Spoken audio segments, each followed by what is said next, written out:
My name's Howard Tolliver. I'm with 3M Company and participate with ARTBA. I'd like to welcome you to the afternoon sessions, and we've got three really good talks for you.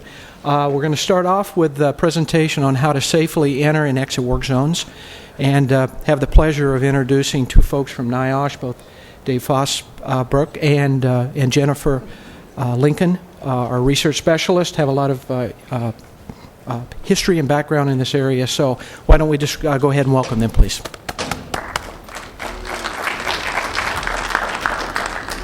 Thank you and good afternoon. You awake after lunch?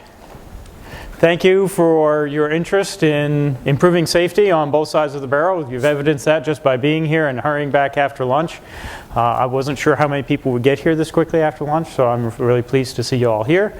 We're going to do a couple things a little differently. This is a workshop. It's a, quote, power workshop. We didn't know what the definition of that was, so we mixed up a little bit of kind of standard presentation with a little bit of demonstration with some things that we're working on that we'd like some feedback from you all. So we're actually going to put you guys to work.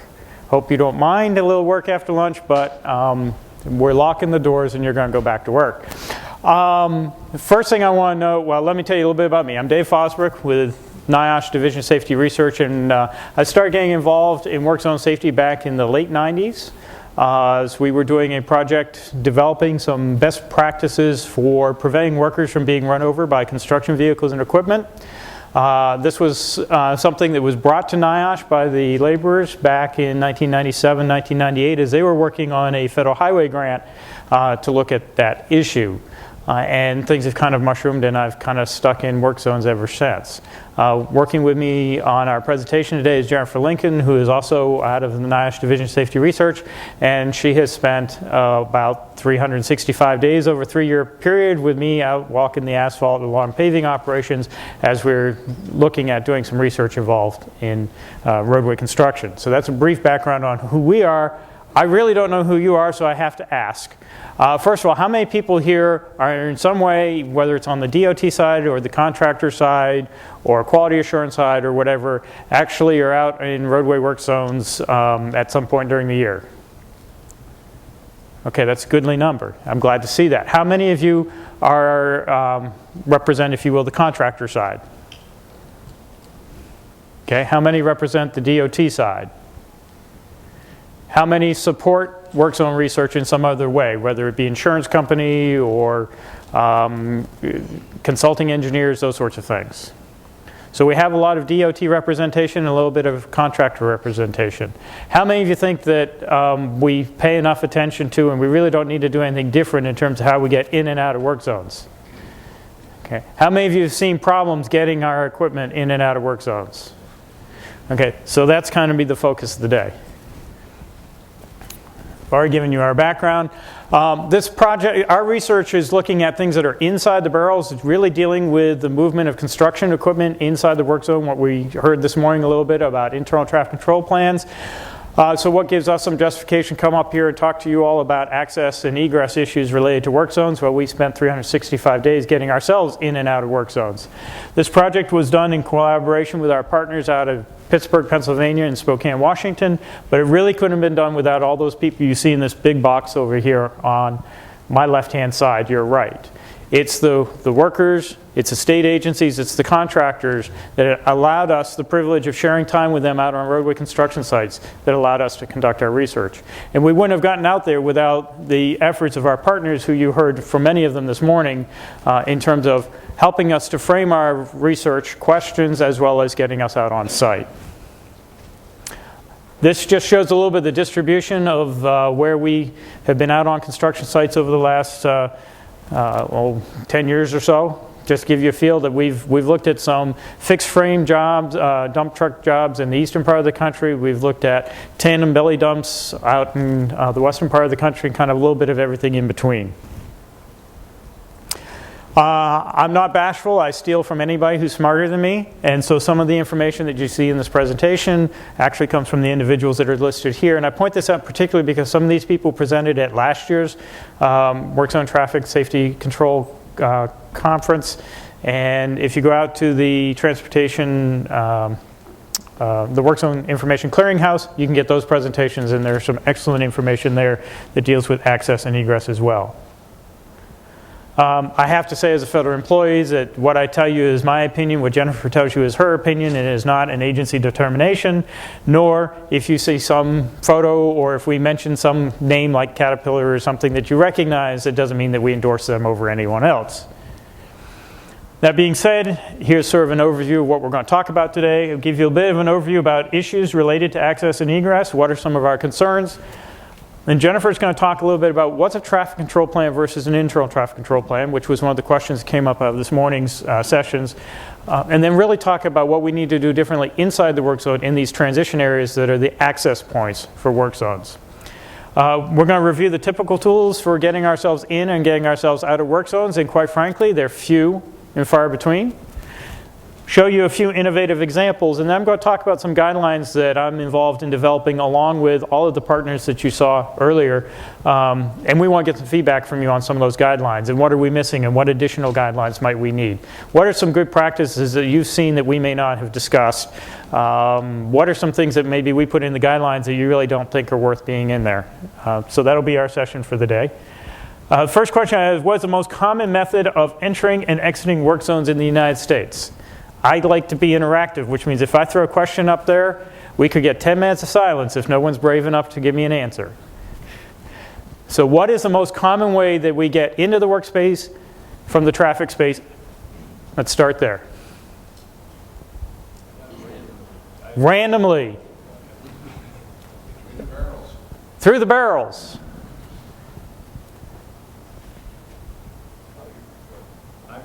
With a flagger control. I'm bigger than you. That sounds like well-planned, designed access. So we'll talk about that a little bit more. I think these two pictures are probably the most common thing we've seen, across the country. Is either, is dodging between barrels. We spread out the barrels a little bit, and the trucks dive in, or tubular markers if we're working with them. I want to talk about a few things here with the toys. The short history on the toys is I'm not allowed to buy toys as a federal employee. I found that out the hard way. That's how you get called into the principal's office. So I went out and started to buy my own, as we found that they were a good way of demonstrating a variety of things. So we'll give you a tour of my little work zone if we can shift over to the... I got to look behind me, see how long it takes. Okay, first tour is what are the devices and so forth. These, of course, are representing concrete barriers. These are representing cones or barrels. Actually, they look more like cones. Here we have our work activity taking place. Here we have traffic moving through. Here we have traffic moving through, and we have to get in and out of this work zone. Right? Most common method that's used on a high-speed highway like this, where you have work in the median, is probably a break in the barrier wall. Would you all agree with that? What are some of the issues that we're going to have for the truck that's leaving the work zone through this break in the barrier wall? Speed. What do you mean speed? The difference between his and the oncoming traffic. The difference between the speed of our construction equipment and the moving traffic, which is roughly 85 for traffic, 5 for our dump truck, something like that. Anything else? It's on his blind side. It's on his blind side. Driver has less visibility to the right rear than to the left rear. Good. Anything else? Acceleration of the truck. Acceleration of the truck. Who said that? Okay. What are the issues with acceleration for the truck? The truck is a tremendous amount of room to get up to highway speeds. Okay. You need a lot of room to get up to highway speed. I don't know the answer to this, so I'm hoping someone does. How much room would it take on a good dry pavement? An empty truck getting to highway speed. Any guesses? 0 to 60 in 20 seconds, 30 seconds sometimes. So you're saying it's not a Maserati that we have, huh? Okay. What are the conditions usually of these access points? Is it usually good, clean, swept, dry pavement? Muddy? What else? Height differential, so it might be going up a slope. What's our most common material that we have for, taking care of that differential problem? Gravel. That's a good traction thing for something trying to get from 0 to 60, right? Okay, so let's talk about the truck coming into the work zone. What are his concerns? He's got to get down slow enough to get in here. Again, the speed difference. So he's concerned about this guy coming in and rear-ending him, right?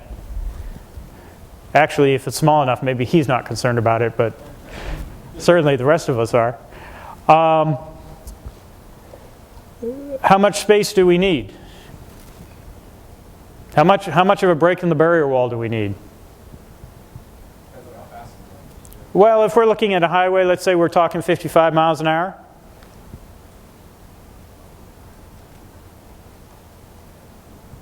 Barrier wall 10 feet long. How many sections of barrier wall do you typically see for an opening?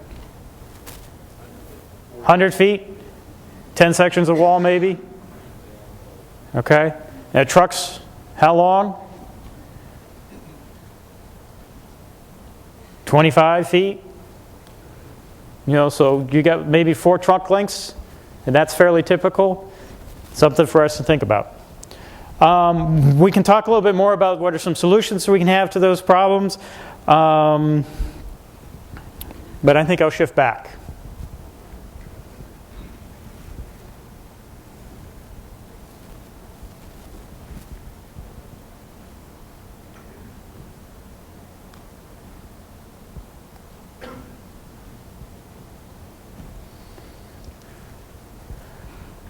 Okay, I'm going to talk a little bit about why all of a sudden you're going to be hearing a lot more about access and egress. First of all, the Federal Highway Administration promulgated a rule that's referred to as Subpart K, the Temporary Traffic Control Devices Rule, that covers a range of things. Its effective date was December 4th of 2008, and its purpose is to ensure better safety for both the workers inside the work zone who are actually getting the work done, and for the road users on the outside of the work zone who are traveling through our work areas in the motoring public.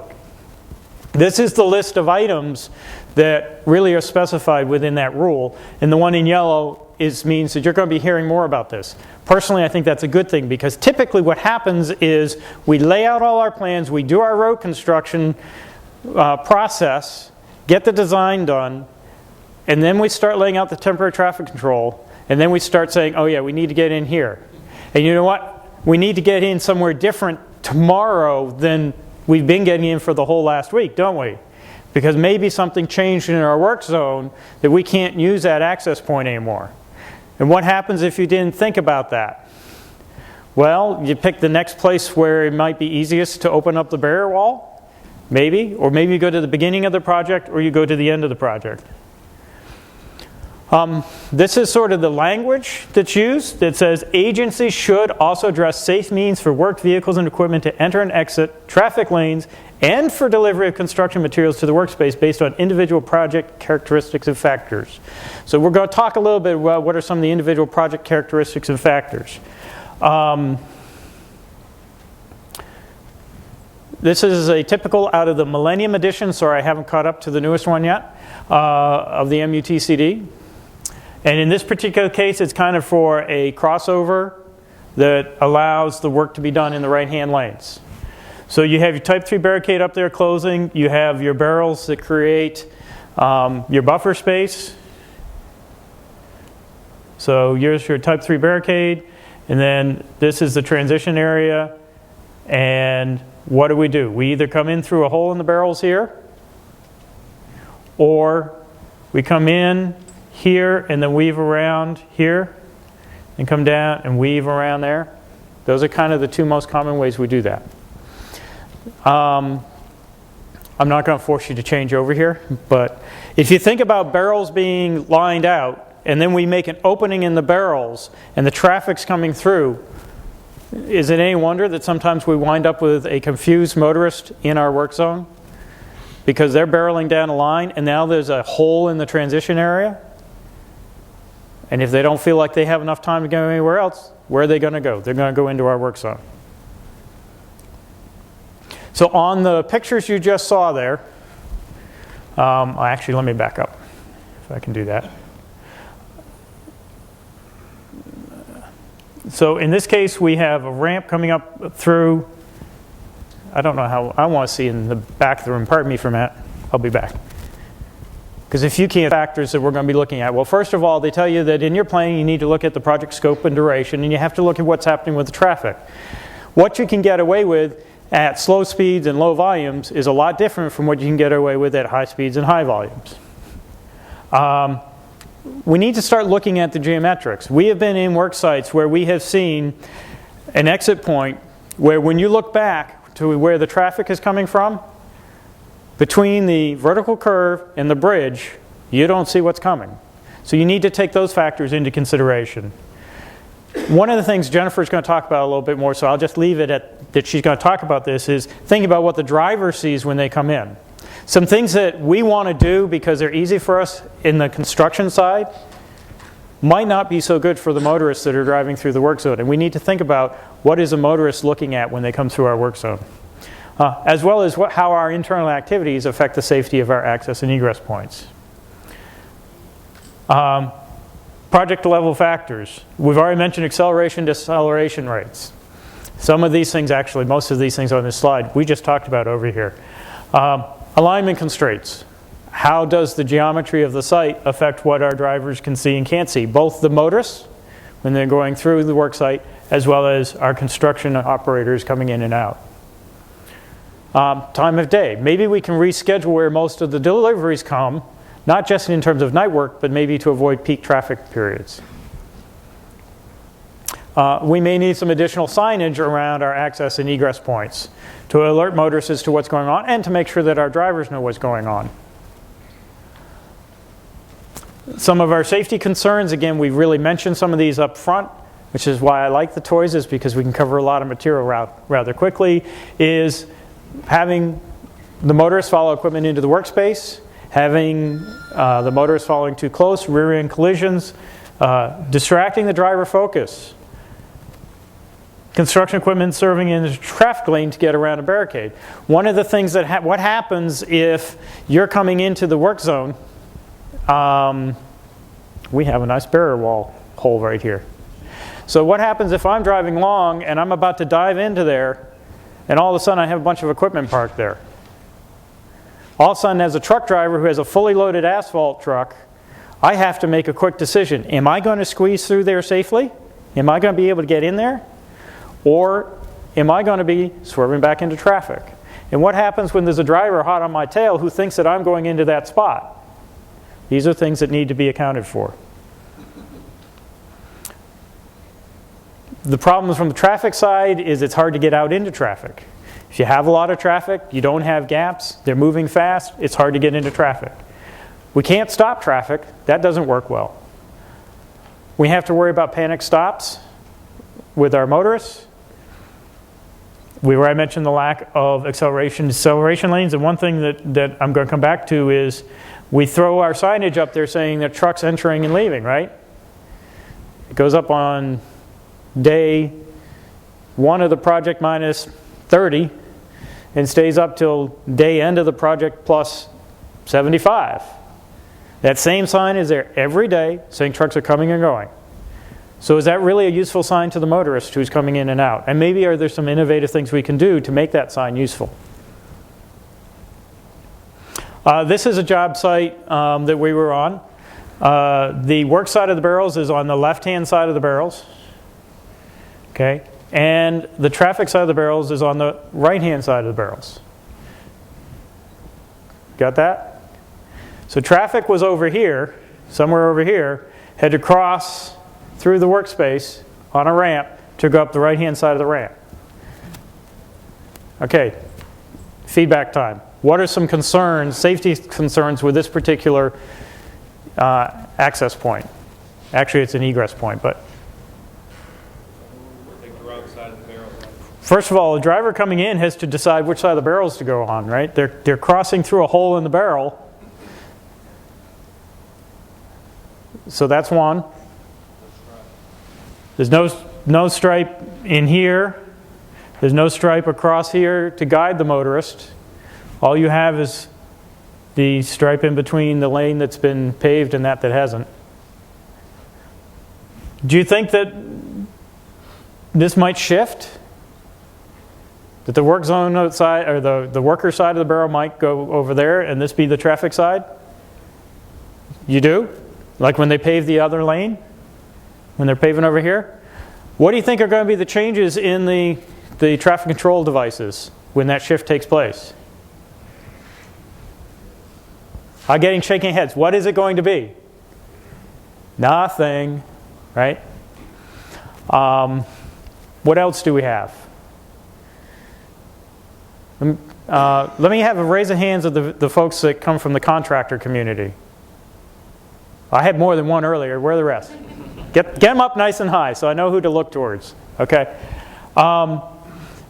If you know that traffic's coming here and you need to go get something and bring it back, and you guys are working in this area here or up in this area here, how are you coming back?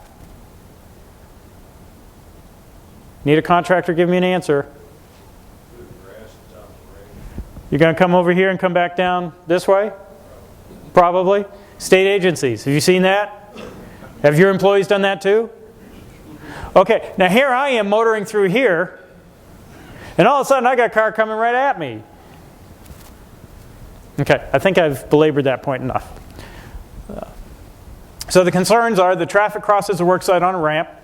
There's temptation for running against traffic to enter the work site. One of our key principles we'd like to have is that our traffic flows in the same direction as the general public, right? We're worried about motorist confusion. Trucks crossing traffic lane to make a right-hand turn. Let me go back there. Again, this is the workspace. So when the truck leaves, he's over here, but he wants to come over here to the asphalt plant. So you've got the motorist coming through here, and you've got work equipment having to cross that traffic lane.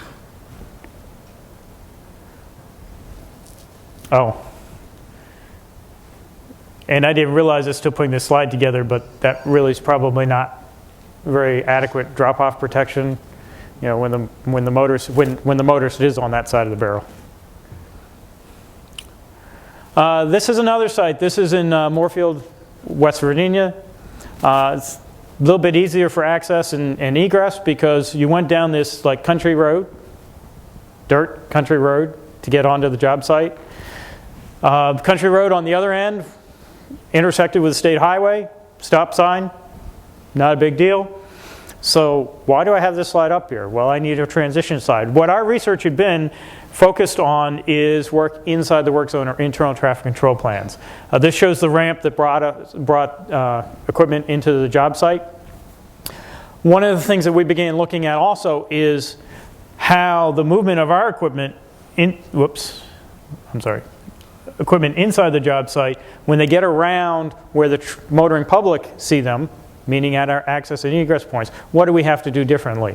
So Jennifer is going to talk to you a little bit about what an internal traffic control plan is, which you heard some of that this morning, how it's different from a traffic control plan, which was one of the questions that came up after that session, and then a little bit about what we need to think about in terms of our access and egress points, in terms of what we have to do differently inside the workspace when we're near those access and egress points. With that. Which was a little bit on the history of the internal traffic control plans that she's going to talk about. It was really a concept developed under a grant with the Federal Highway Administration back in 1998. A grant held by the laborers. They hired a subcontractor by the name of Graham Miglitz, and they went out and observed different types of operations, a paving operation, a trenching operation, and a dirt spread operation. And they said, how can we organize the flow of construction equipment inside a workspace similar to the way we organize the flow of traffic through our work zones? So they took traffic control principles and moved them inside the work zone. Then in 2001, we at NIOSH started saying, well, is it feasible to do this? And if so, does it work? So we've been involved in a research project where we've been actually applying internal traffic control plans inside of the workspace. So that gives you a little bit of the history on where the concept came from. And Jennifer's going to talk a little bit more, as I said, about what they are and how they're different from traffic control plans. A little closer. As David said, we've spent roughly 365 days on asphalt over a 5-year period all over the country. We've had We focused mainly on asphalt sites. We had some preliminary studies that were done on construction, on concrete laydown, but we were also on some fast track operations, so we were exposed to ripping up asphalt, laying down gravel, all the site work that goes into that end, as well as putting down the asphalt and striping afterwards. So, and he mentioned one of the practices was internal traffic control plans, and the other practice was proximity warning systems, which are camera, radar, and sonar systems placed on dump trucks. So we went over a little bit of what an internal traffic control plan is, but basically it's a tool to guide traffic inside the work zone, much like the traffic control plan is designed to guide traffic outside the work zone. It limits the workers on foot inside the work zone to construction traffic by creating worker-free zones and educating them on where the hazardous areas are on the work site. And it reduces equipment operator hazards. Some key principles of internal traffic control plans are limiting access points, reducing the need to back up on site, coordinating the truck movements, establishing worker-free zones, and educating everyone on site of what the internal traffic control plan properties are. The internal traffic control plan fits into this little gray box right here that is never covered on any MUTCD. But it's very similar to a traffic control plan. It tells the truck drivers and it tells the workers where they're supposed to be. And there's some general expectations in it. A traffic control plan, and we went through this whole comparison of what's the difference between the two of them. So we explained traffic control plan controls the motorists, internal traffic control plan controls the construction equipment. There are general guidance provided by the MUTCD on how to develop an internal traffic control plan. And we're working on, we've actually created a whole presentation, a whole training program that we've trained contractors throughout the country on how to develop their own internal traffic control plan. There are typicals in the MUTCD, and we're in the process of compiling all the diagrams that we've developed through our research to create typical diagrams. What reduces the worker exposure on foot? What kind of traffic flows reduce the worker exposure on foot? Then the MUTCD has typical application notes. There are ITCP notes. The traffic safety engineer does the traffic control plan. While we found that the most effective way of getting an internal traffic control plan implemented is to have the foreman sit down, because really he's the one who knows what goes on from day to day, have him work with it and create it, and have the site superintendent be involved with the whole process. And actually, you take it a step beyond that. We've brought in the state DOT's office, get them trained, all the quality control people who are managing on site, get them involved. Any ancillary activities that are going on. The truck drivers, we actually got the trucking bosses in these training sessions and said, okay, this is what we're going to try and do, so that they understood. And there was an amazing conversation that went on, because you have some people who really, they work together on a daily basis, but they don't really communicate on what their safety concerns are. So the truck drivers were communicating, saying, I'm really not comfortable when you're here. And this was news to them. The people on the ground had no idea that this was something that they got actually nervous about, you standing there, so they changed their habits. Some internal traffic control plan components. There's the diagram, and then there's the notes. The notes include injury reduction measures, site-specific conditions and provisions, duties, for the internal traffic control plan, equipment and personnel that are supposed to be on site, and safety points. And it doesn't wish to go. This was an engineering drawing that we contracted out for an internal traffic control plan. We had an engineering firm go out on a site in Arizona, draw up what happened, and produce an AutoCAD for us. And on this one, you can see, this one actually is unique. We didn't see this a whole lot on site. The center lane here is they're expanding the center area to create more access. And they have concrete K-rail here. And they've actually created an acceleration zone here and a deceleration zone here for the trucks to access and exit the site.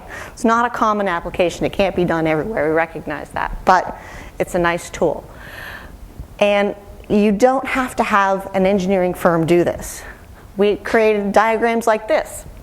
These, we actually sat down on site, took a pen and paper, wrote down what was going to be on site, what direction they were paving, wrote down what other activities were going on, where they thought they were going to bring the trucks on, and how they thought their trucks were going to exit. And we wrote it all down, and then we brought it into PowerPoint just to try and make something more visual. And we plan on taking these and compiling them and making some typicals. These are a list of safety points. Some of the workers end up being worried about these trucks are driving through the site so fast, they need to slow down. Safety point has bring it down to 20 miles an hour. There were recommendations out there. There was one company that had a really neat idea that they had some people out there doing ancillary activities, out there doing string line, laying out lane widths. And to get the trucks to recognize that this person was out there all by himself, because he usually is out there, maybe 2 people are out there doing it. They had 2 trucks. One truck would be parked at the beginning of where he was working, and the other truck would be parked at the end of where he's working. So when the truck drivers are coming up on the site, they know, I see the first truck. There's going to be 2 people up here that I need to watch out for, and I might need to slow down for. And I've spotted those 2 people. There's the second truck. I'm probably pretty home free at this point. But it was a safety intervention that the one company thought was a really good idea, and they implemented it. Equipment list and personnel. This is basic to what's going on in the paving operation, but that doesn't mean that's the only operation going on site. There may be a gravel operation going on. There may be a striping operation going on. There may be concrete barricades being put down somewhere. What else is going on site? And the internal traffic control plan, we keep on bringing back that it's not what happens just around the paver, it's what happens on the whole site. They want to think about where the trucks come in, where they go out, where they're going to park all the extra stuff that they need twice a day, like the water truck, they got to fill up the rollers, or they need the bobcat. Does that just kind of walk around along with the operation, or is it something that they just don't ever use, so it just sits there at the beginning of the operation? And where they're going to park their vehicles at the beginning of the day. We found that the most common place to park the vehicles is where the foreman parks his truck in the morning. Then everybody else kind of parks his trucks right there around it, and it kind of moves along. So your foreman is very, very powerful. If you educate him that you want those vehicles parked somewhere else, you tell that foreman, I want these things in this other area, and your other trucks will follow. So this has got animation in it. I'm going to zoom through this as fast as I can. All right. So when we brought these foremans and site superintendents in, we had them bring in their paving operation, what they were planning on paving, their overall site plans. And we had them focus on the 2 weeks that we were going to be there. And we said, okay, you're going to be doing this section of road. How many lanes is it going to be? How are you going to bring your trucks in for each one of them?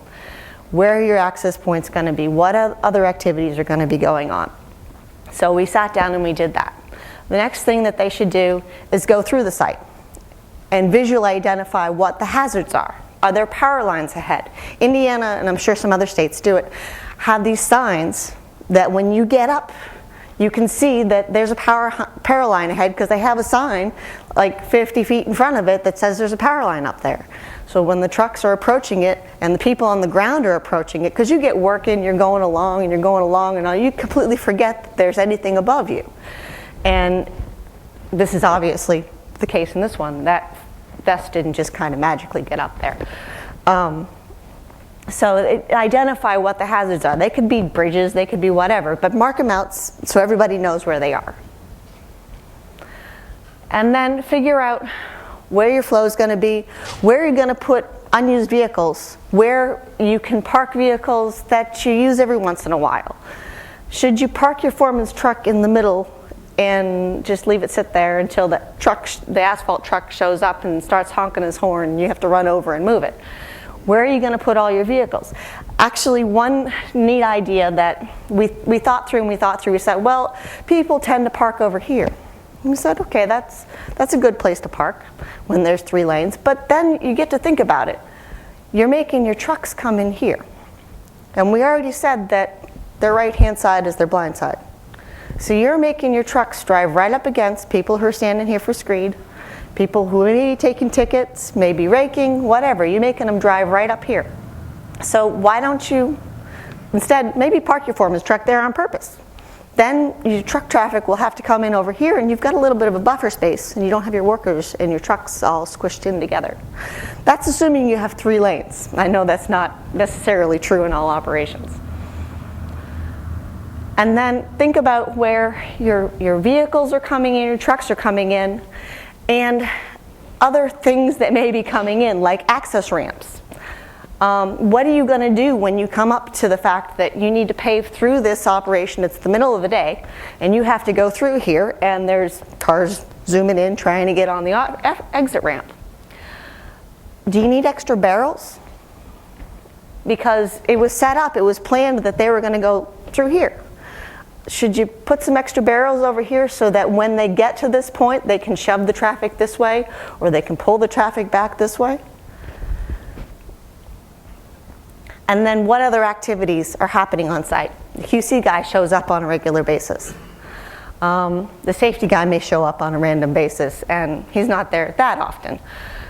Do they know where they should be parking their vehicles so that they're not messing with truck traffic, squishing the truck traffic against the workers, whatever? Or are there other vehicles that are going through the site, like loaders and whatnot, that you need to worry about? And how are you going to communicate to them where they should be?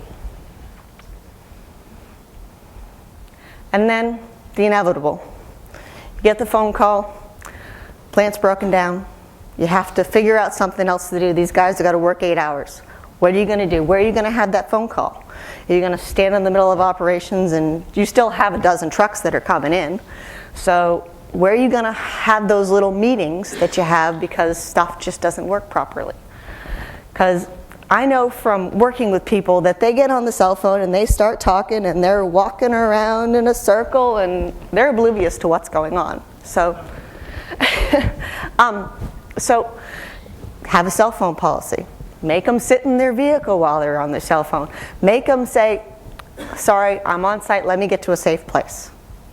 Whatever your policy is, make them be aware that they basically take themselves out of their current work situation when they answer that cell phone.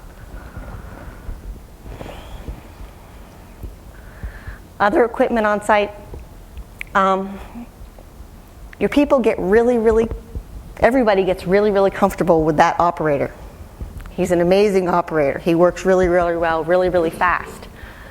But he can cause a major injury.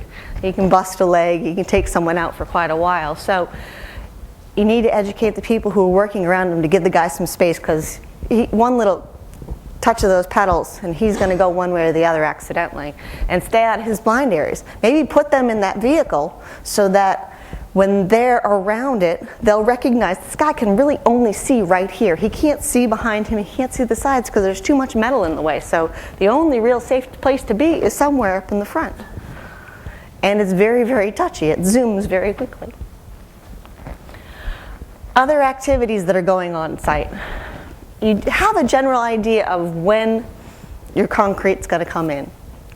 And when it's a 24-hour operation, the people who've been working there all day long know that this operation is coming in, it's going to be here, but how do you educate the next crew that's coming in and switching in? And yesterday they could come in this way, but today they quite clearly can't come in this way and they need to come in a different way. So how are you going to communicate that to the rest of the group? And then other things that happen on site. We were on site. Emergency vehicles. They're suddenly, because there was an accident on site. How are you going to deal with your truck's traffic coming in and out at that point? How are you going to communicate to your trucks that there was an accident, one exit down, so you got to go around this back road to get here now? Actually, we had one contractor that say that the CBs are a very useful device because the semis actually are on that band, and you can communicate with the semis and tell them there's construction traffic here, slow it down, there's people working, they're turning in between exit this and exit that. And that can be broadcast, and they communicate pretty well amongst each other. Dave was talking about access and egress points. He was mentioning the gravel. So we've quite clearly seen the gravel on-ramps, off-ramps.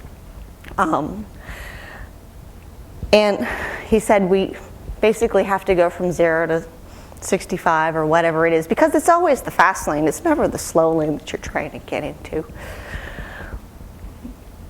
This is another same photo. And this is the truck trying to get in. This is fine. Makes sense. But what happens when there's all this other stuff going on? That's fine, he's leaving. But he's got to get in on that exact same side. And this QC guy decided to park right there. And so he's barreling over this edge, and that doesn't make sense. You have to educate your people on where to park. This side's not much better, because now you've killed what little sight distance they have up the road. You've killed it by parking something there. So, and never mind the fact that you're going to get spit with gravel when he tries to take off. But also educating your people who are on the ground. They're going to be coming in off of this relatively quickly, and you need to make sure you're not standing around this area. If you have to walk around a little bit further so that you're not standing around that access point. And this also brings me up to another point, that they tend to place these things near on and off ramps because it's convenient to construction traffic to be able to get to the plant. So I'm sitting there thinking, okay, I'm thinking about my mother driving down the road, not knowing she's new to the area, listening to the GPS telling her that she needs to get off on this next exit, and she's focusing on that. And all of a sudden this truck comes in this lane, not bothering her, but the guy who's zooming down at 55 miles an hour that's now cutting in front of her really bothers her, because she's focusing on getting there. It's enough for her to focus on getting to where she needs to be because she's new in the environment. And my point is, somehow we need to engineer these things so that they're at the lowest level of the population. The people who don't know the area, don't understand the area, so that it's safer for them to get through the area. And then, like I mentioned before, the off-ramps and the on-ramps, how well are they marked? How well are they striped? How close are the barrels? Because when you're out on a work site and those barrel gaps are really, really wide, they're going to shoot the hole. They're going to take the path of least resistance. It looks paved, it's beautiful looking, it's pretty black, and they're going to drive right on it, and little old grandma's going to wonder why all of a sudden there's rollers and people on the ground when they should be going up the off-ramp instead of into the work zone. So I do believe this is Dave again.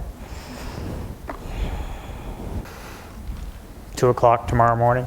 A couple points that I want to pick up on. One of which is she talked about the kind of congestion that we can have in our access, our entry and exit points. So what's a solution to that? Right? We need some sort of a policy on that, don't we?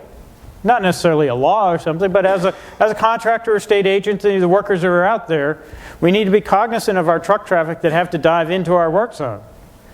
And we need to think about where we park our equipment can affect the sight distance for our truck drivers or our pickup truck drivers that are getting in and out of that work zone. Everybody agree with that?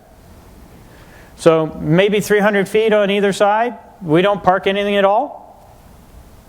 That all of a sudden makes these, if you'll shift over here, that all of a sudden makes these breaks in the wall a little bit safer, just simply by our not having the loader parked right there because the paving operation now is right here. One of the things we have to deal with is, by nature we're humans, and humans by nature are lazy, and therefore they park as close as they can so they don't have to go so far to get that loader. If this truck pulls out and spills a load, Not that you'd use a loader that size, but that's beside the point. So we park it nearby, and we'll go just past the entrance, and then we'll go back to the curb. So one easy thing you can take home to make every one of your job sites safer where you have this type of an entrance is not to park anything within, I'm saying 300 feet, I just made that up. You may have a better number. But really to think about when we're parking on site, how's that affecting the safety getting in and out of that site?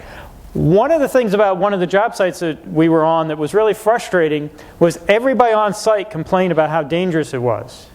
No one liked getting in and out. The truck drivers complained, the paving foreman complained, the safety officer for the company complained, the state agency people who were on site complained, the resident engineer complained. Everybody said this isn't a good thing. How many days do you think, if they killed a family of 5, would it have taken for them to make a change? Any guesses? I don't know the answer to that. Nothing happened. Everybody knew it was a possible catastrophe. Nobody did anything, and thank God, the project was completed, nothing happened, catastrophe avoided. But we need to start thinking how our access and egress points might be safer from that standpoint. So one of the things we can do is avoid parking in those areas. The diagram that she showed also was very interesting in that, use my little cone truck here, is they pull traffic over ahead of that entrance.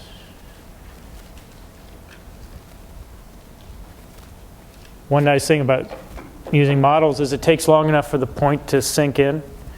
To create that safe way to get out, get up to speed, use the mirrors, and do a normal lane change. Just like every truck driver is trained how to do when getting his CDL, and like we all learned as teenagers. Turn signal on, looking in the mirror, all those sorts of things. So maybe we can create the acceleration lane in traffic. Now in this scenario that we have here, that might be a little difficult, right? Big city, a lot of traffic. We're going to shut it down to one lane. State agency people, how well do you like that? Is that a problem? That's a problem. But do we do lane shifts for other reasons? Well, if you think about going back earlier in the design phase, maybe you can set up the traffic control plan to beef up the shoulder and to do a lane shift, to move that traffic over, thus giving you the space to create that acceleration lane without decreasing your throughput, or at least minimally doing it. I guess even a lane change, I guess, decreases throughput. But that's something we can begin to think about doing, and we need to start doing.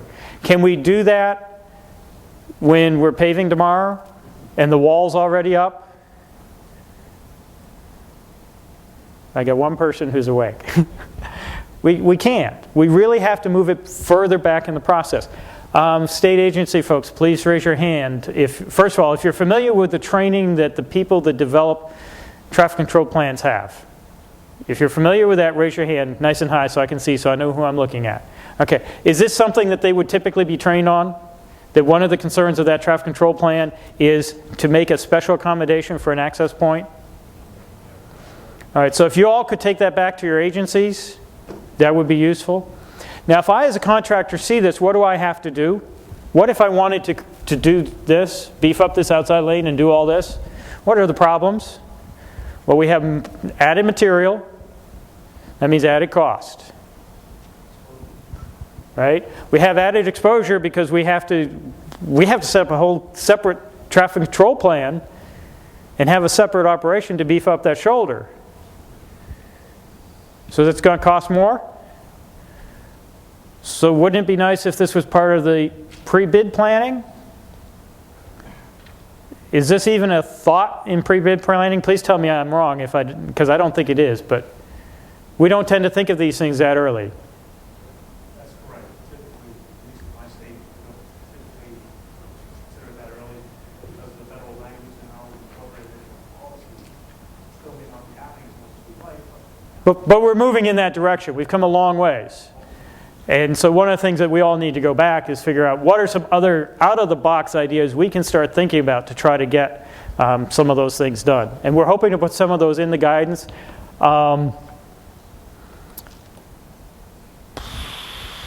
Brad, is contact information in the in the brochure? No, there's not. There's no contact information. Okay. Take down my email, which will be on the last slide. Okay, when we get to that, if you would. If there's anything you're doing in your state related to access and egress that's sort of different out of the box that you started doing now because of Subpart K, that you'd like to share so that we can share it with other states across the country through this work group that I'm going to talk about in a minute, please send me an email and we will pass that along. Okay, back to slides. One other thought, I made her change to soon because I thought it too late, but stay up on the slides. If we can't make that acceleration lane outside of the workspace, i.e. intrude into the traffic space to create that acceleration lane, is there something we can do inside the workspace? On the project that Jennifer showed you the slides of, what I really would have liked to have seen them done is create an acceleration lane inside the concrete, okay? Get it up to level so there wasn't that gravel slope, and of course only select the access points at those points where the driver had good sight distance. So that might be another approach to taking this. Again, if I as a state agency would like to see that done, because I think that's the best way for this to happen, my contractors have to know that they're going to be paving in an asphalt lane, sweeping it to keep it clean, and tearing it out at the end of the project when they get to that, when they get past that point. That's extra material. We're talking about a big cost. Question in the back? One of the things I've done before in the past is make that a flagger station. When they come in and where they leave, they can hold a sign and slow the traffic coming up behind them. You can do that. I don't like putting a person out in a high-speed lane, but it can be done. Behind the barricades. It could also, you could also put in, portable traffic signals maybe, and there's some other things that we're going to show you that can be done here in a minute. All right, so what are the tools that are available there? First of all, we have controlled access points. We do tend to do that of sort, right? You can't go anywhere except where there's a break in the barrier wall. Point is we may be able to do a better job selecting where those locations are than we do historically, and maybe there'll be more attention to that now with Subpart K, but we do that. We want our vehicles entering and exiting the same direction. We tend to do that in the scenarios we've drawn out for the most part where you have high speed, right? You get in the left lane. If you're going to the median, you're going with traffic. You're not going against traffic. But we still have a lot of cases where we have ramps and those sorts of things where sometimes it seems easier for us to go against traffic, and that might be something we want to avoid. We have a variety of signages that we can do. We can, one of our concerns is somebody's going to follow us into the work zone.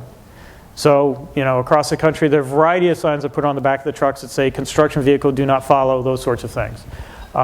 We can put out vertical message signs or static signs that say that there's a truck entrance. This is sort of some of the language that's been put out there. Be prepared to stop when flashing, trucks entering, exiting, trucks merging traffic when flashing, trucks crossing. Those are a variety of things we can put out there. One of the innovative things, which was presented last year, which I thought was really cool, is with the ITS technology that we have now, we could actually put something in our truck that could make that variable message sign go on as we approach. Now that sign isn't a static thing that doesn't say anything to drivers.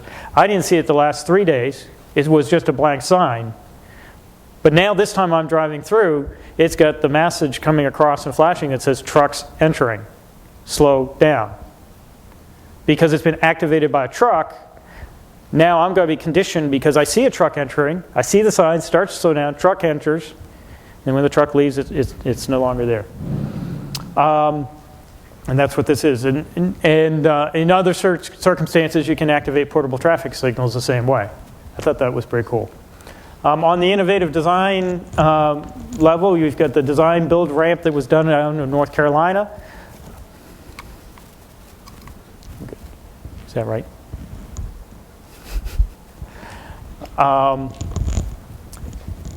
what they wanted to do, first of all, they were working in the same median situation we've been talking about. But they went to the state DOT with a crazy idea, which they were able to get away with because it was design build, and after the DOT initially went, what are you talking about? That's the craziest idea I ever heard. They went, well, you're taking the risk, why not? Well, actually, I can't say a reason. Yeah, we'll let you do that. Was they built a ramp.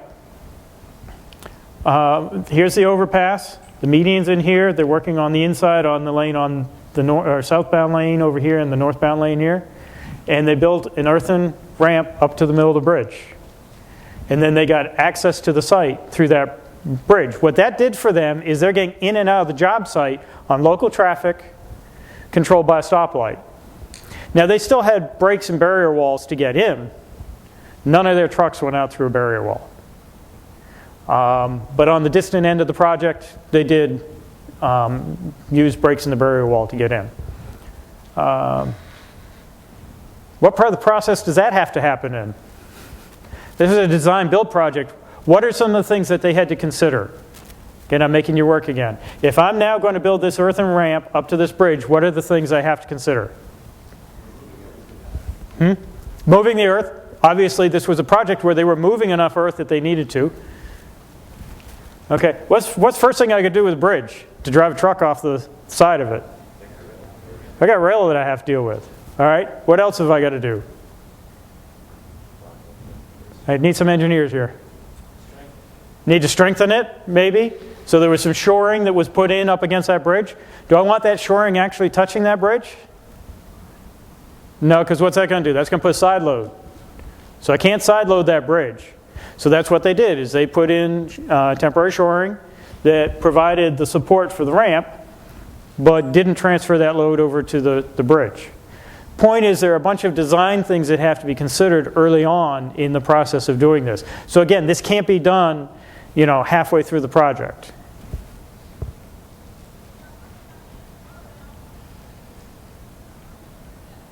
Okay, for some reason I'm getting two slides there. Have on your barrier wall. Because if we're on a high-speed highway, you've got a blunt end barrier wall everywhere you have a break. So you ought to have more than a single construction barrel at the end of that barrier wall. Now, I'm picking on this slide because it made my point really well. This is the downstream side, so this is not the side that would be struck. Okay. Actually, I take that back. You have traffic in both directions. That should have an end treatment on it. So you need to think about what end treatment you're going to have on your barrier wall when you do that. And what's that a factor of?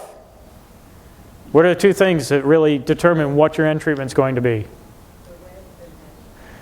The width, meaning the lateral cross into it, that's one, and the speed. So what's the angle of entry into that going to be, and what's the speed going to be, and how wide is the blunt object?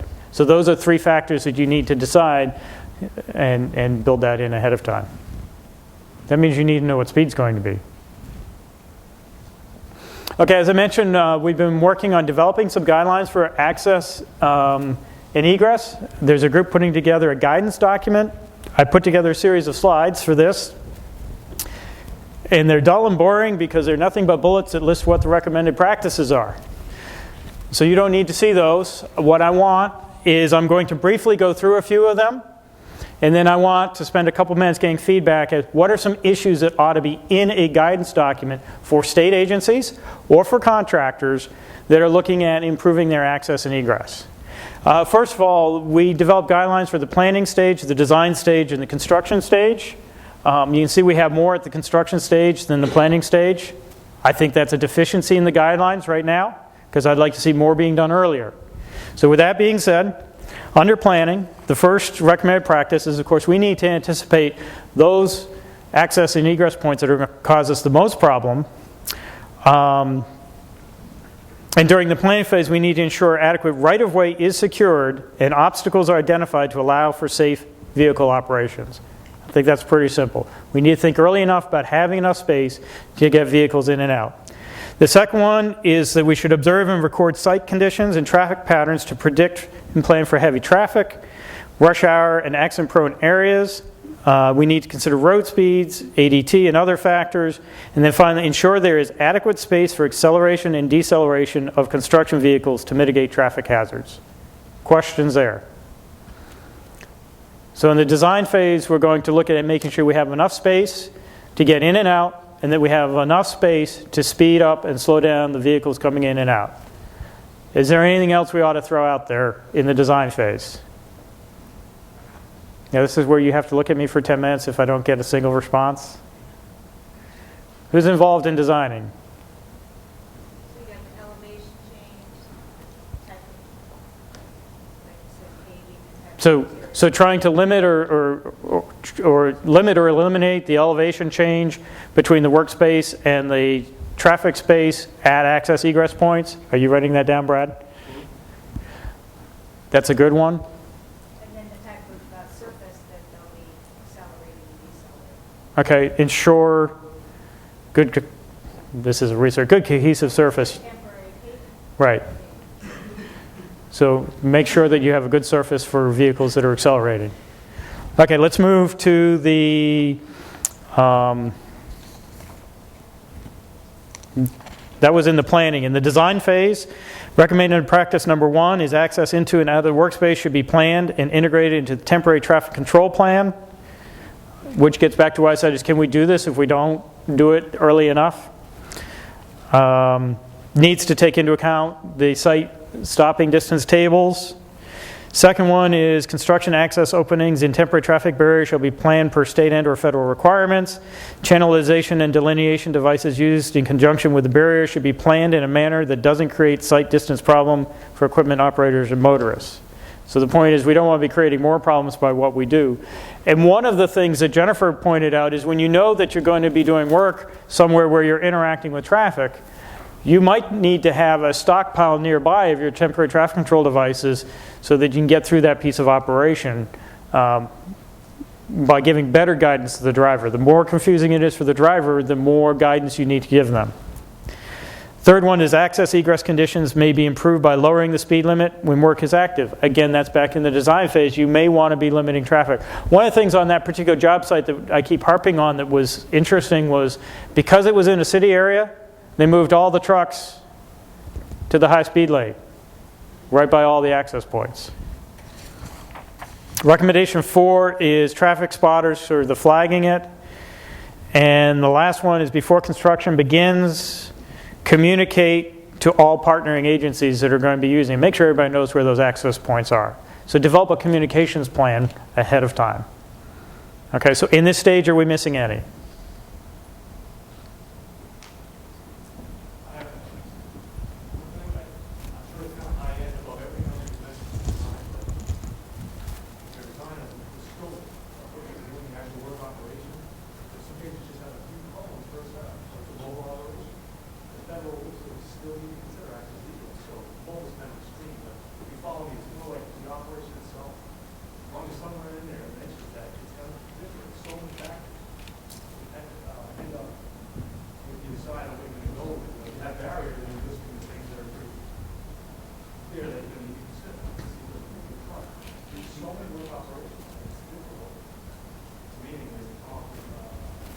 Right. And one thing, if we had another hour, I'd like to spend a little time talking about is let's take the 2-lane northbound lane and you're doing a surface overlay. Right? So all the traffic's in, say, the right-hand lane and you're paving the left-hand lane and you're getting trucks in and out. What do we need for an access plan for that? Right now, we just dive between barrels. Do we need something else? Do we need something behind the operation? Do we need something that follows the operation that provides better warning to drivers that that trucks are going to be entering and leaving the work site? I don't know. So is that kind of what you're getting at? Okay, under construction we have a lot more. Recommended practice number 1. I'm going to simplify it. It says use temporary traffic control devices. There are a list of about 10 or so different types of things we can do, from tightening up channelizing devices to using additional warning signs. Real-time traveler information provided through ITS, I think, is a great one. Using the truck activated. I don't know how feasible that is, where everybody is a subcontract, every truck is an independent subcontractor, but that might be something for us to work with the ITS community to try to come up with a cheap transponder type thing that, you know, could be distributed the way Easy Pass is maybe, I don't know. Recommendation 2 is specific timeframes and expectations must be set and understood with respect to how and when temporary traffic control devices near access and egress points will be inspected, maintained, repaired by the contractor. So this is just saying have a plan for your temporary traffic control devices that are there. Another one that I would add to that is I really would like to see the drivers entering in the same place. So if you have 6, this North Carolina job numbered each one, 1 through 6, okay? If they closed off number 2, number 3 became number 2, so that you saw them in sequential order, and you were told to come in job exit number or entrance number 2. So that's one thing you can do along that line. Practice 3 is contractors should provide appropriate information to work vehicle drivers such that they know where, that's really what I just said, so they know where they're supposed to come in and go out. Recommended practice 4 is the location of access egress points requires special consideration. On some projects, those access points may need to be relocated from time to time when determining the optimal locations. For access points, consideration should be given to the impact on highway traffic and must give, I'm shortening here, but give consideration the location of the length of temporary acceleration deceleration lanes. Not sure, did that sound like a particularly useful one? I think it sort of says we need to do a better job of doing what we're doing. Not sure that's real guidance. Recommendation number 5 is activities that occur under the direction of construction contractors include maintaining, cleaning open areas around the access and egress points, which is the point that Jennifer and I made already. Practice number 6, there are several recognized problems related to motorist behavior. These concerns include acceleration and deceleration of construction vehicles on high-speed roadways as they merge into and out of traffic. To mitigate these hazards, reduced speed limits may be justified. Motorists may be confused by routes taken by construction vehicles and mistakenly follow those. And so now we're talking about putting the do not follow me type signs up. Recommendation number 7 is to integrate the access egress points into your internal traffic control plan, making sure that your internal activities don't interfere with your access and egress points. Recommendation number 8 is in addition to everything listed above, there are a number of key elements that to a sound work zone access egress program that should be evaluated. Many of these apply more directly to contractor operations and agency owner activities, but all parties must be involved in the discussion, and these include staging of queued trucks, the fact that independent drivers are paid by the load versus time and might take unnecessary risks, staging and parking of construction vehicles inside the workspace, traffic conditions that change frequently during a work shift, set up a process including assigned responsibilities to monitor traffic conditions and coordinate delivery of materials to minimize delays. Contractors should ensure they employ a person who's qualified to conduct accident investigation and consider the use of media specialists to provide regular updates through radio and television to alert the public on places and times where changing traffic patterns are being made. And then the final one is for most projects, there needs to be site-specific training, whether it be the truck drivers coming in and out of site, whether it be the state agency personnel coming in and out of site, whether it be the company vice president who only comes out on site every third Tuesday with media people for a photo op. We need to, whoever's going to be coming out on site needs to, not just based on their years of experience of knowing how to get around construction sites, but need to actually be told where to come in, where to park, where to leave, so that we can do this safely. So on the construction side, have I missed anything?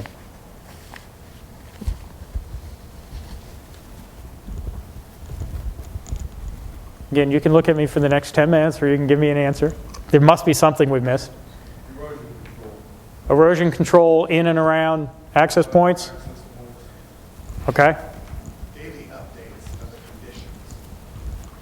Daily updates and feedback of the conditions at each of your access points. And actually maybe more, multi-time per day probably is probably even better. Setting up and taking down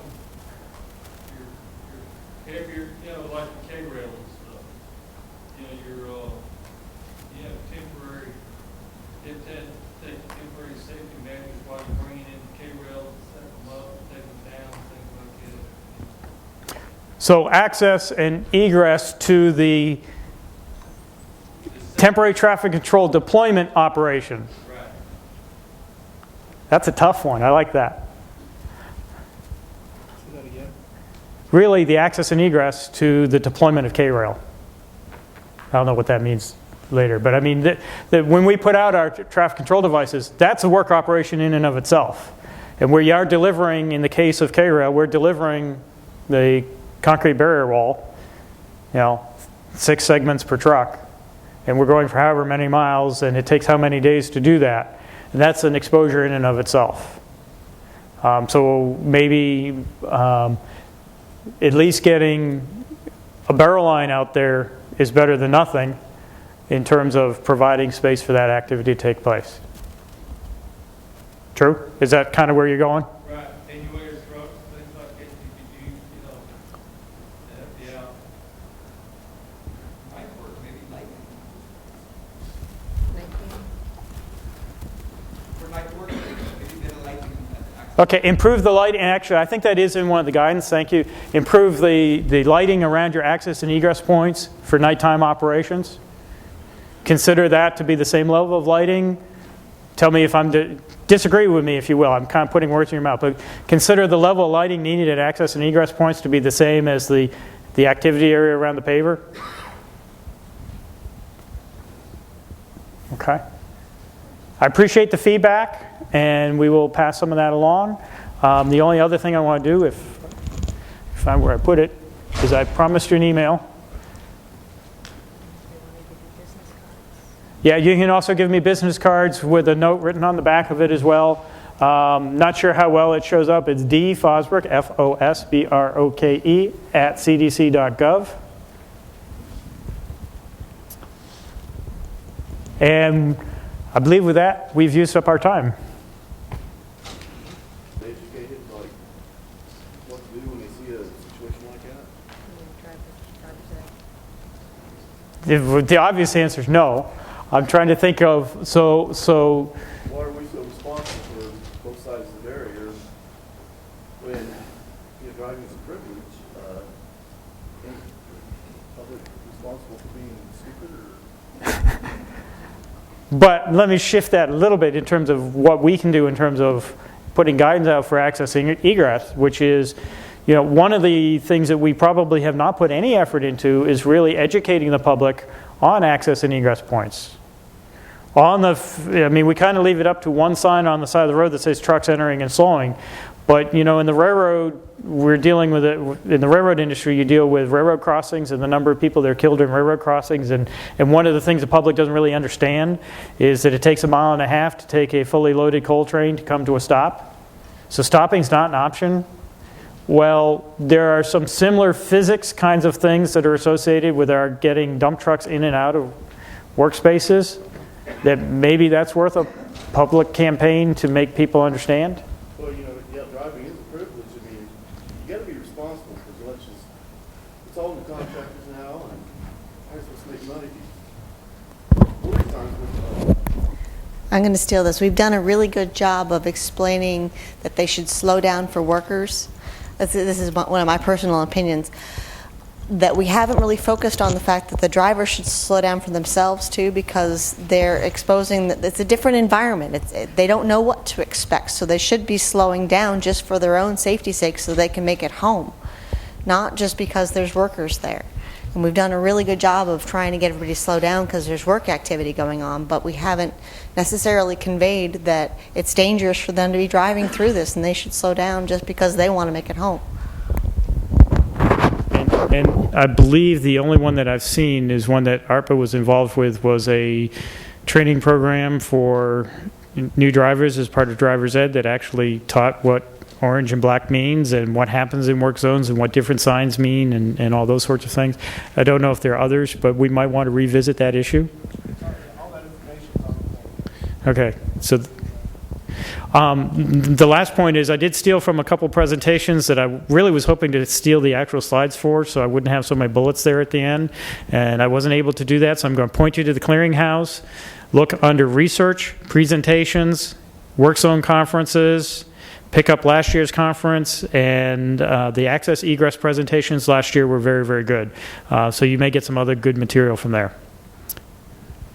Last one. Do any states currently require an internal TCP? No. Second question, do any states have good drawings or standards for entry and exit points that other states do? Let me raise that to everybody. Is there anybody here who has good drawings for entry and exit into work zones that can be used?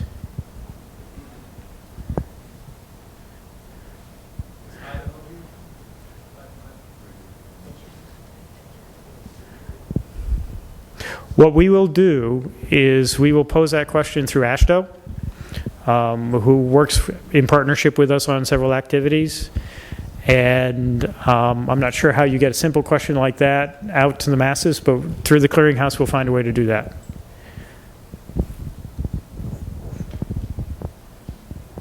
That's true. How many people here are on the clearinghouse listserv? Okay. I mean, that would be the easiest way for us to put that information out. So if you're interested in the answer to that, maybe sign up for the listserv. People just blast off questions, they get responses within minutes. South Carolina has something also. South Carolina has some drawings, and possibly Idaho. But I think that's a great question for ASHTO at this point. Ready, Brad? Thank you. Session. This afternoon, we're very pleased to have Dr. Jerry Ullman from the Texas Transportation Institute, who's going to present some new training, a new training module that's been developed.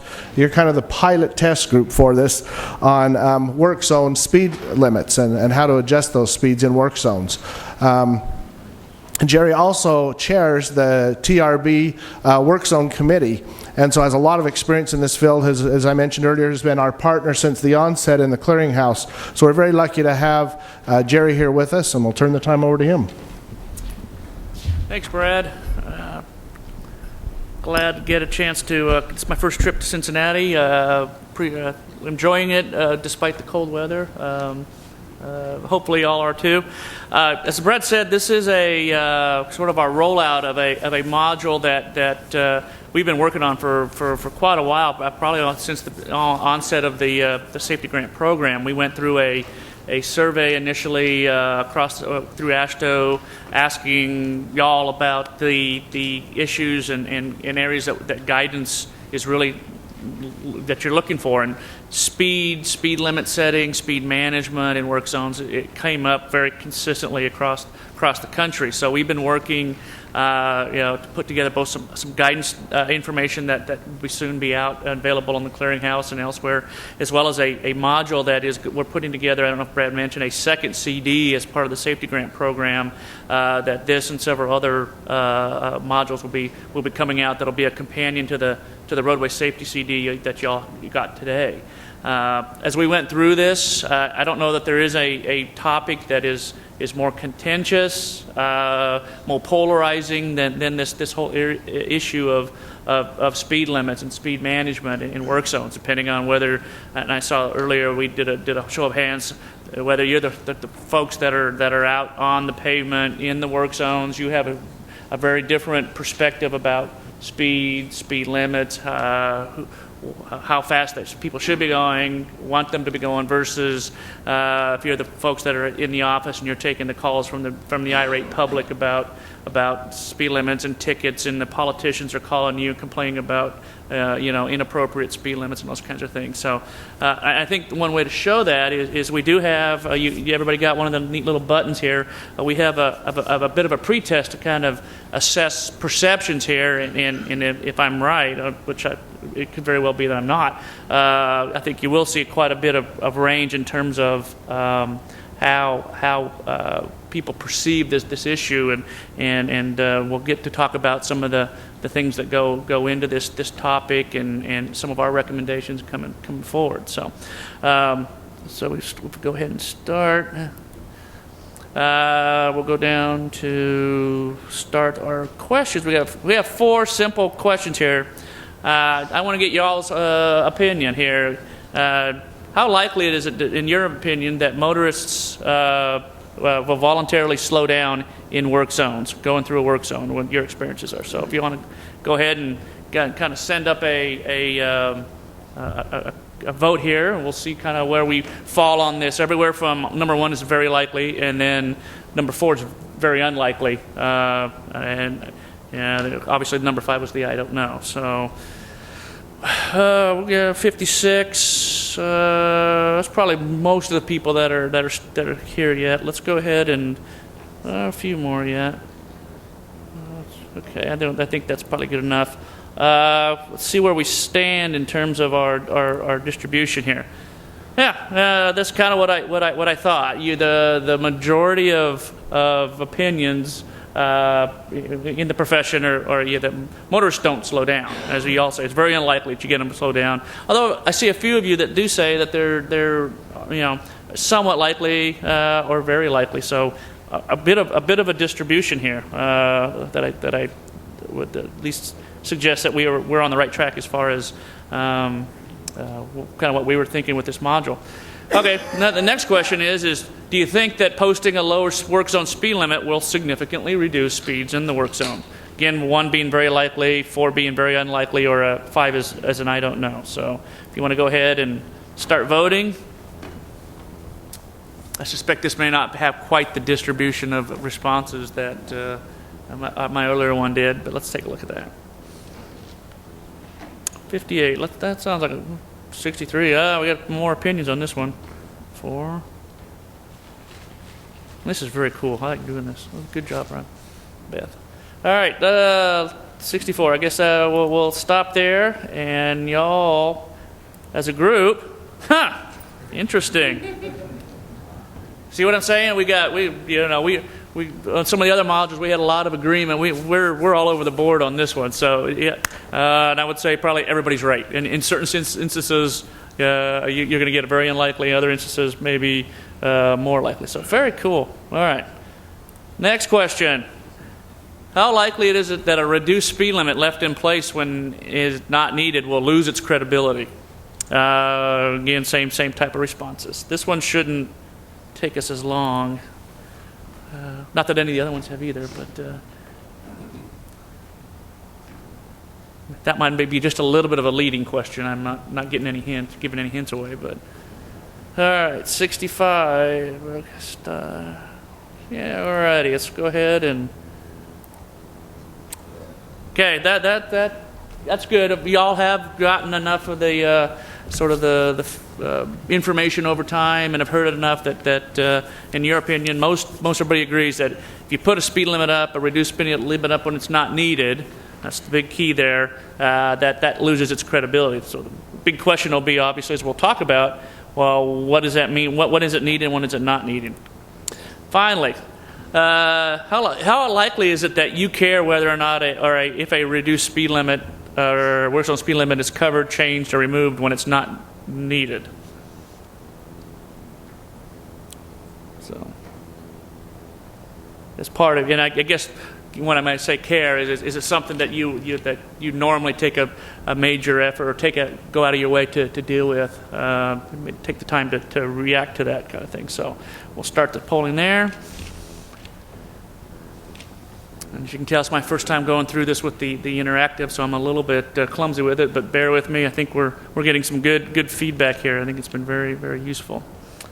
65, all right, 66.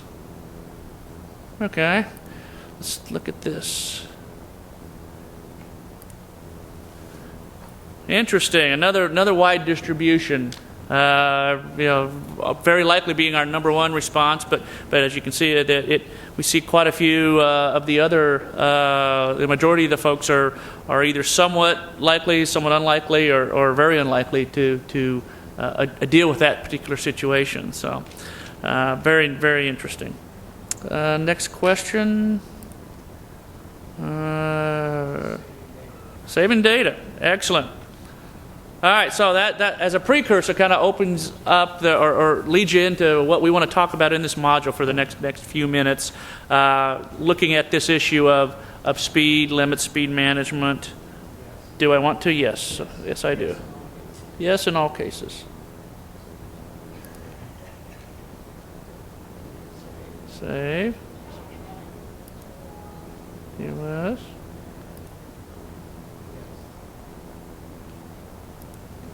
Exit. All righty. We are good to go. All right. I think one of our first questions dealt with speed limits, but before we get to that, I think we have to understand sort of the underlying philosophies, goals, if you will, when we talk about speed limits, speed management. That being, do slower speeds improve safety? I don't need. I just need this right. Oops, I do need that. That's what I thought. Yeah.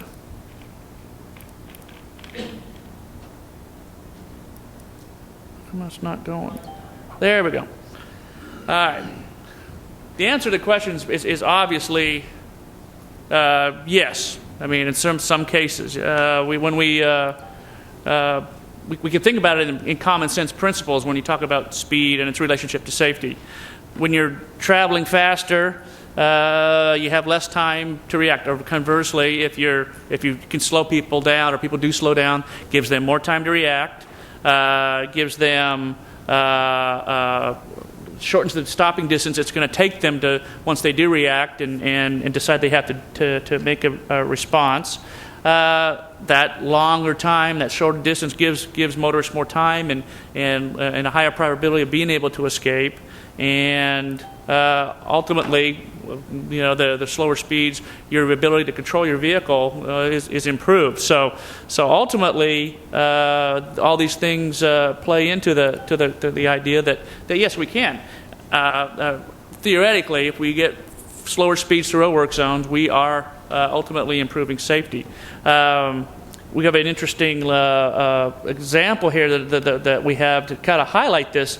The difference between a worker or a motorist going through a work zone at let's say 75 mile an hour here in this first case versus coming through at, here we've got at 70. Let's be a little less significant. Let's just reduce it by 5 mile an hour, for example. If we can get people to slow down 5 mile an hour as they come through the work zones, we're going to see a difference of about a quarter of a second in terms of reaction time for about 25, 30 feet stopping distance, quarter of a second worth of additional time for motorists or workers to react. And then this bottom number here, as you know, the severity and frequency of an accident generally are related to the ratio of the squares of the different speeds. So theoretically, and this actually has been somewhat validated in some recent NCHRP work, looking at traffic safety, that if you can get people to slow down on average by about 5 mile an hour, you can see 19, 20, something like that % reduction in safety. You can play this to the extreme, and you can see, gosh, if we could even get them to go even a little bit slower, another 10 or 15, these numbers start to really add up, and I think is one of the first tendencies, or I guess we're very tempted to start thinking, man, if I can get people to slow down even more, if I post a lower speed limit, and the more I get them slowed down, the better things are going to go ultimately, right? Now, and that is true. The biggest challenge, though, is in trying to interpret kind of how far can we go and what should we be striving for? Because ultimately, what's the safest speed of a motorist to be traveling on our highways? Yeah. If we got everybody stopped, we will have no accidents, right? That is where it's safe. Anything above 0, we do have a risk of a crash or an accident. And you see that, but just the fact that we have mall parking lot accidents because we're not paying attention, and when we're doing 10 mile an hour, shows you that it's really a continuum, and what the challenge is balancing the fact that we got to get people moved around, we got to get our goods moved around from place to place, and how to do that in a way that is safe and reasonable for the motoring public and for the workers is our challenge. So okay. And also, we do believe at very, very high speeds, depending on, particularly if you're out in western part of the country, like in Wyoming, where, anybody from Wyoming? We come from Wyoming? I hear they typically get 80, 100 mile an hour winds out through some of their passes there, and if you're doing 60, 70 through a work zone, and you're hitting winds like that, you're probably all over the place. So basically, the very, very theoretically, the relationship between safety and speed is pretty clear. But then we talk about, okay, well, not but okay, so we know that slower speeds in some cases are necessary. How do we go about conveying that need to drivers to slow down? Pretty straightforward. We use them through both either reduced speed limits or speed advisories as part of our traffic control devices, our traffic control plan. There's pretty straightforward. Works on speed limits are enacted. They're actual legally ticketable offenses. Violating those are in most states. Generally, the speed limits themselves are authorized through traffic vehicle codes in each state, those kinds of things. They inform that they are based on established procedures in most cases. In general, across the country, the most commonly set work zone speed limit is around 10 mile an hour below the normal posted limit, and that's just. I'm not necessarily saying that that's what it should always be, but that is commonly what is being done nationally at the present time. Advisory. What was this about? I forget. Okay, yeah, just a good indication that the state practice, though there are some common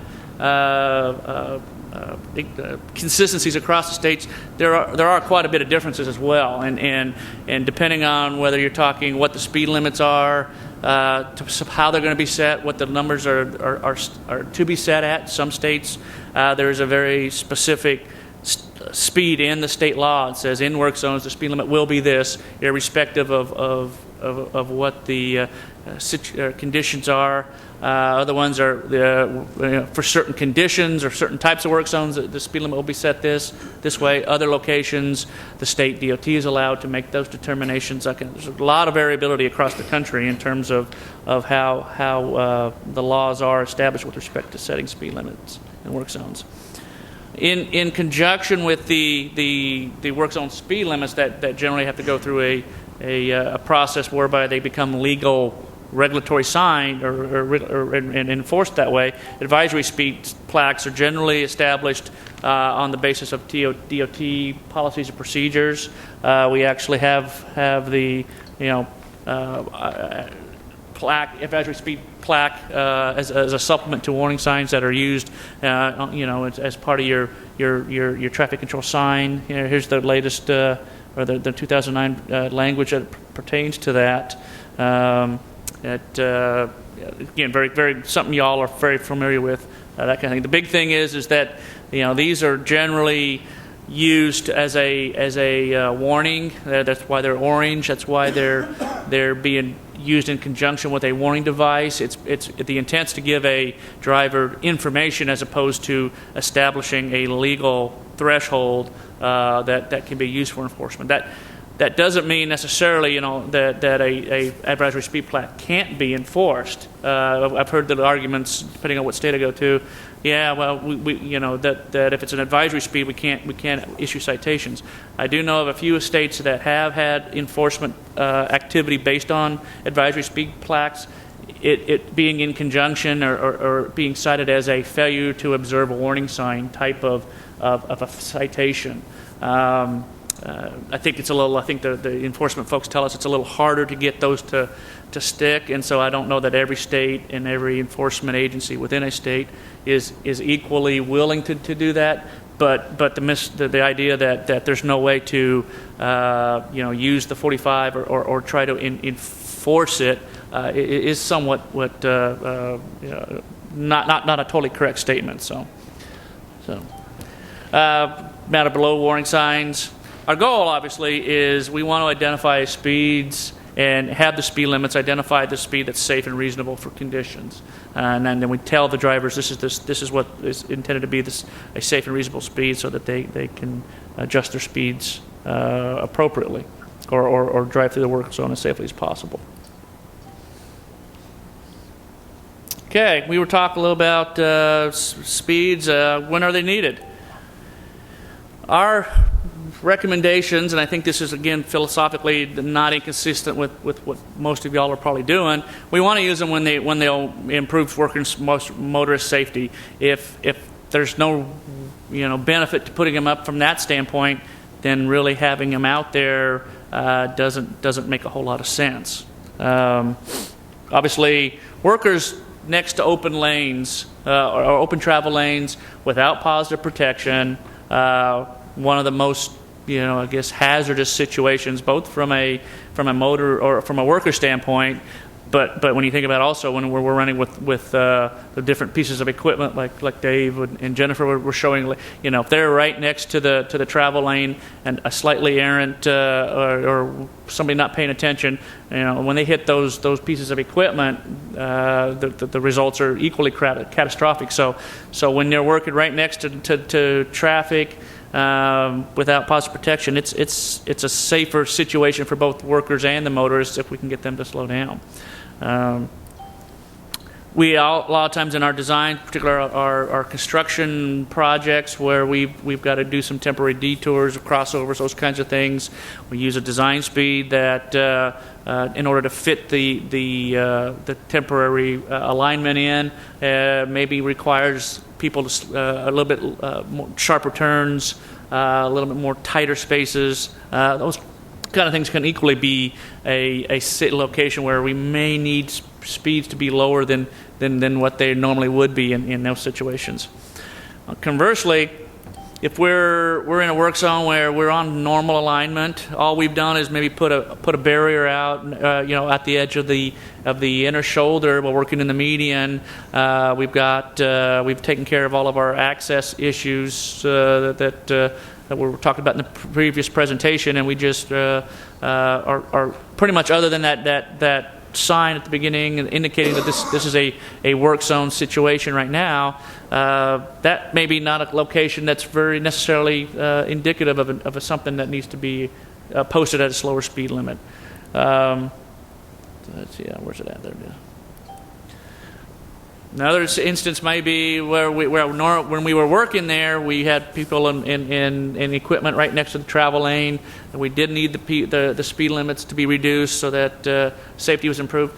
At the end of the shift, everything people leave and go elsewhere and leave the work zone as it is, still closed perhaps, but there's no equipment, no workers, nothing in the place. Maybe be another situation where the need for a slower speed limit's not as justified there, not necessary. Okay.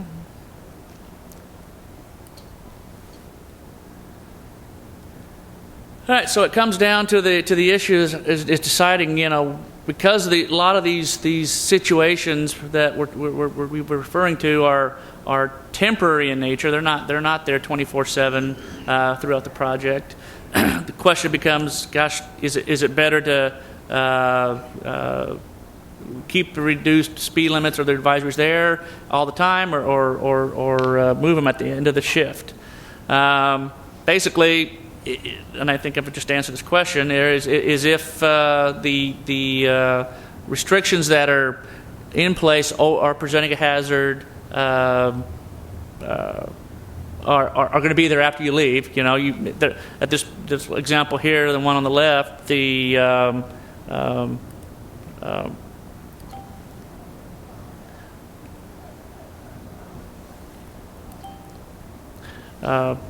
they present a hazard, if they're not there, the hazards that are justifying the reduced speed and the speed limits are not there at all times, then it's probably not a good use of a static reduced speed limit posting a slower speed limit at all times. And that is where I think most of y'all that deal with the public, you get the most common complaint in this area is that you had a slower speed limit set up. There was nobody around in the work zone. I got a ticket because the officer stopped me, even though there was absolutely no reason for me to have to go any slower. So that's the challenge we're fighting with here is the recognition that we do have times when we need slower speeds versus the fact that having the speed limit posted when it's not, those hazards aren't present, leads to the driver disregard, politician anger, and all those other kinds of things.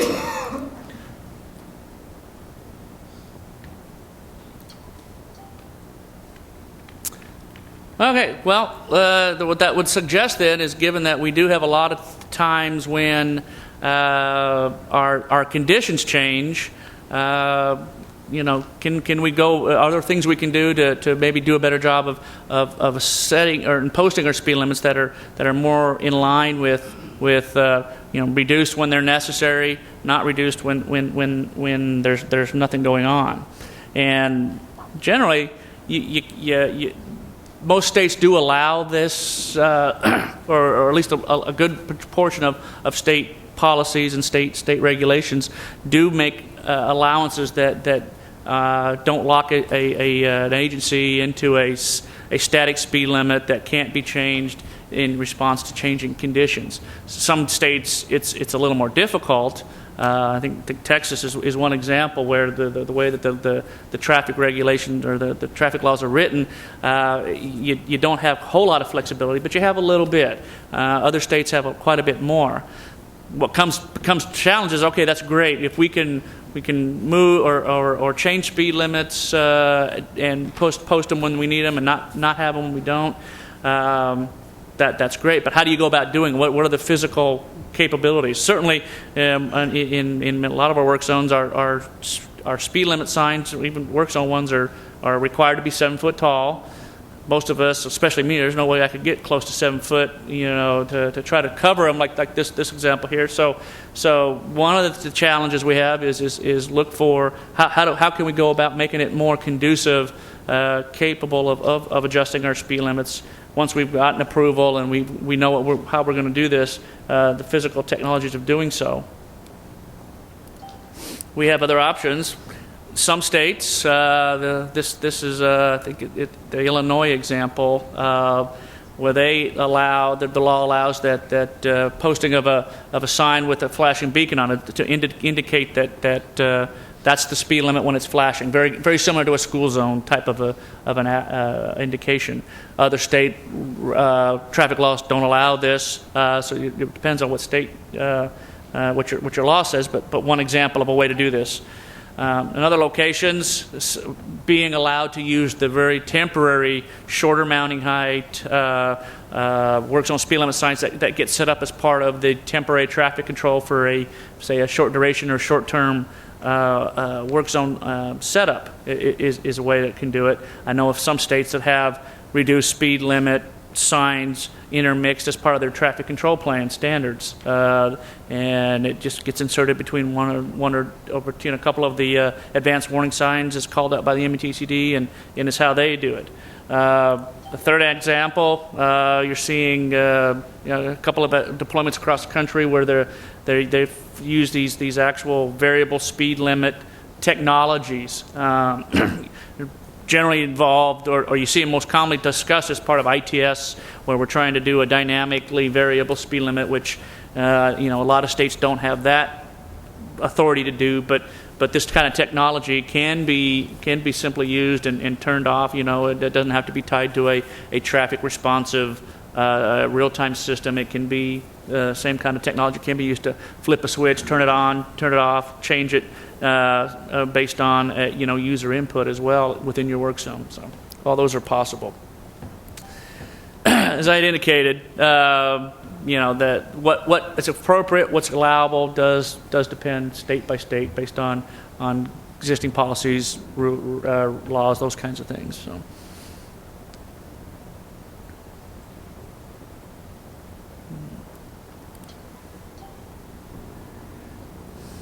All right, big question.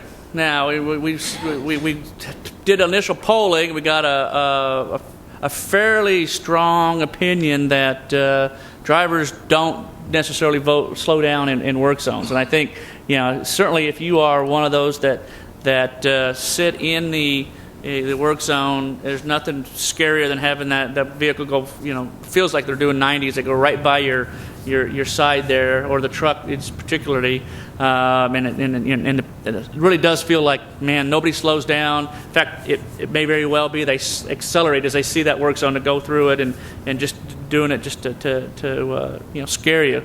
Reality, though, is when you look at the data, some drivers do respond to work zones, and in most cases are adjusting their speeds somewhat, depending on what kind of conditions they have out there. And the more complicated, the more restrictive, generally speaking, the bigger the reductions.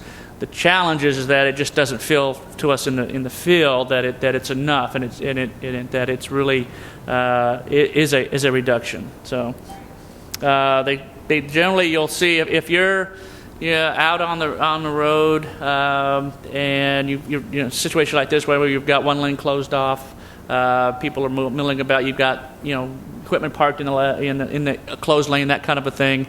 If you go out and actually do speed studies, what they normally run on that section and what they're doing, you will see that they will be speeds will be lower than they would have otherwise in that work zone. Depending on how something like a crossover is designed, it will also be reduced by some amount. And let's see, what do I have here?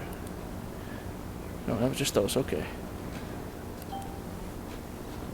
Narrow lanes. A lot of our urban freeways, or even in rural areas, we will a lot of times have to take the shoulders away, and maybe even narrow lanes down, put up barrier, and run our traffic through still in the main lanes, but with things a lot closer together. You will see some reductions in speed there as well. It is very consistent in the data. Generally, though, what you'll see is most cases, very seldom will you see anything drop more than 10 mile an hour. Most cases, it's closer to 5. In a lot of cases, just a couple miles or two. But they do slow down. There is a small reduction, which is indicative of the fact that drivers are basing their choice of speed on conditions. They react to a change and adjust their speeds accordingly. Oops. So is this the quiz? Number 4. Thank you for remembering. See, that's why y'all have to be here to help you out here. We have just to kind of go through and get your all's feedback on it. I've been rambling for a little bit again. We've created a number of scenarios and want to see what y'all's opinions are about the amount of speed reductions you might be expected to see if you were out there in taking these kinds of studies. Let's go to this first one here. Let's set up a scenario where we've got a right lane closure. It's leading into a median crossover. The operating speed normally is 76 mile an hour, and this is actual data that we took. So I think somebody had mentioned about 80 or 85 mile an hour operating speeds. Those aren't too far off in a lot of places across the country. We've got the work zone speed limit set at 60 mile an hour. And go ahead and as we're activated, you can vote which ones you think are the most likely speed reduction that you would see here, recognizing the difference between operating speed and speed limit that we've got posted, and the fact that it is a geometric constraint. Pardon that? That's a good question. I don't have that.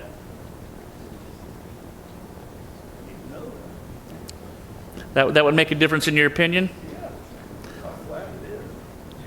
Let's say it was really flat. Yeah, I don't know. All right, we've got about 62 answers. As you can see where the voting is. I like the 2 people that said speed up. I figured we'd get a few of those.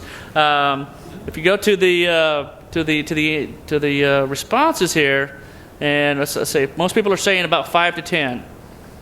Yay! Those people were that's probably about what you're going to get. When the indication here, what we're sort of using is this 60 mile an hour speed limit is probably related somewhat to the design speed that was used. I mean, I don't know on this instance if it was exactly correct, but I think there was the design speed was somewhat reduced over it. So, yeah, if those of you that said maybe less than 5, that there's a possibility that depending again how well the speed limit was, that's why I specifically kind of avoided that.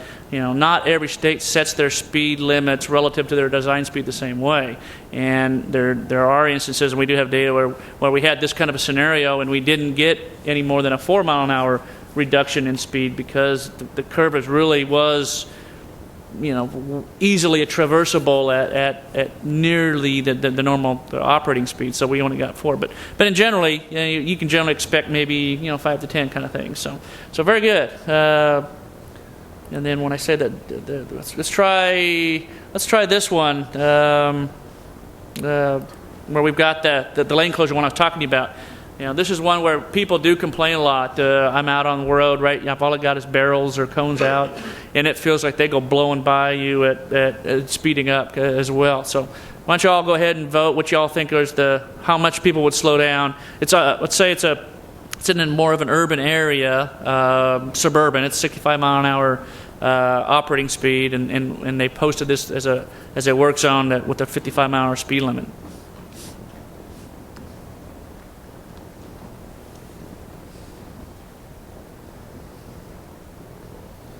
Interesting. We're having a fight between 5 and 10 and 10 to 15 here. Pretty well evenly distributed. Yeah, and there's people around and okay. For those of you that were thinking that there would be a pretty dramatic reduction in speed because of the fact that we've got all these equipment, we've got people out there, that big old crane, it does look pretty imposing. But we probably aren't going to see more than a 10 mile an hour speed limit. Generally, it's going to be in the 5 to 10. So those of you that were in that area, that's what we would expect. So it's even in the instance here where it's a pretty dramatic sort of visual perspective, we got people to you generally will see a 5 to 10 mile an hour reduction. So how about? Let's look at the instance here where, let's see, let's try this one. The people are are working behind a barrier. I didn't. Did I not click on that first? Was I? I'm not sure. Let me go back to this. That hasn't reset before.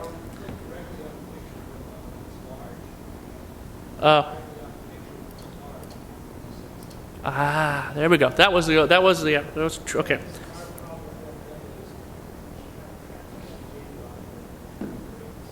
Not a problem. So as I said, we're finding the bugs as well. So okay, this scenario here where we're working, the work is going on behind a barrier. We got a barrier on the inside lane though, so we've constrained things a little bit on the left side. Again, another very high speed facility. We did post a reduced speed limit down to 60 mile an hour, or the contractor did, the state DOT did. So let's go ahead and vote a little bit where you think the speed limits are going to, or what the speeds are going to do here.